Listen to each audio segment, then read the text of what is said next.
Manchester United dan Everton bermain imbang 2-2 dalam lanjutan laga pramusim. Seperti biasa, kita bahas proses di balik gol yang terjadi. Gol pertama MU berawal dari Yoro yang menguasai bola di area pertahanan, berusaha untuk melakukan build-up. Merespon hal itu, Everton menempatkan 4 pemainnya di dekat area kotak penalti untuk mengganggu build-up MU. Namun, lebih bersifat menutup jalur umpan. Seperti yang dilakukan Diaye yang menutup jalur umpan ke Yoro ke area tengah. Penempatan dirinya sengaja untuk mengarahkan Yoro memberikan bola ke Ahmad di kelebaran untuk melakukan pressing trap. Bisa terlihat setelah Yoro memberikan bola, terdapat 4 pemain Everton yang berusaha menutup dan mengunci Ahmad dengan melakukan press seperti yang dilakukan oleh Mykolenko dan marking opsi umpan pendek seperti yang dilakukan Diaye dan Gueye. Mengetahui hal tersebut, Ahmad langsung melakukan umpan lambung ke depan untuk melewati pressing trap Everton. Umpan ini diterima oleh Cunha yang agak drop. Dirinya pun langsung dipres oleh Kane begitu menerima bola. Hal ini mengakibatkan shape bertahan Everton terbuka karena naiknya Kane dan Mykolenko. Di area tengah lapangan, positioning Bruno dan Mbeumo mengakibatkan overload terhadap Garner. Cunha yang dipres oleh Kane memberikan bola ke Bruno. Saat itu terjadi, Mbeumo melakukan gerakan lari untuk mengekspos ruang kosong di pertahanan Everton. Tapi, karena Bruno hanya memberikan umpan pendek, dirinya menunggu bola tersebut. Karena hal tersebut, Ahmad yang sekarang berusaha mengekspos ruang tersebut. Hal ini makin dipermudah karena Mykolenko yang awalnya bergerak mundur melakukan press ke Mbeumo. Karena serangkaian hal tersebut, Ahmad berada di area pertahanan Everton dengan hanya Tarkowski yang membayanginya.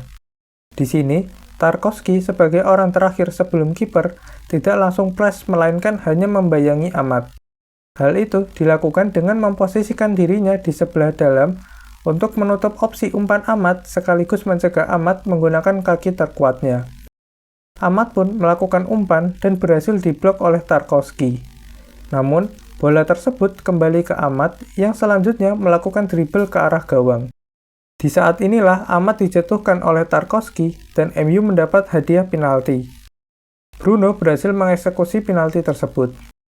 Gol pertama Everton berawal dari Gueye yang melakukan dribble di half space kanan.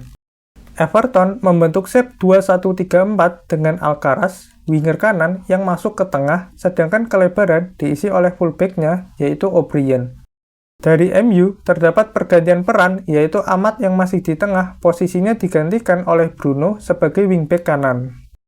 Saat Gueye sampai dekat kotak penalti, dirinya memberikan bola ke O'Brien.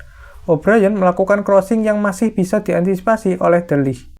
Ahmad yang berada di arah datangnya bola melakukan umpan satu sentuhan ke Ugarte. Ugarte menerima bola dalam posisi dikepung oleh 2 pemain Everton. Meskipun dipres oleh 2 pemain, Ugarte tetap melakukan dribble mencoba melewati kedua pemain tersebut. Saat Ugarte melakukan aksinya, Bruno sudah bersiap untuk bergerak ke depan.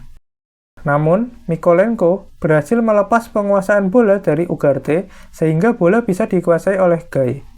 Di saat itulah Bruno, posisi dan arah badannya tidak dalam kondisi siap untuk mengantisipasi bola dan cukup berjarak dari Diaye.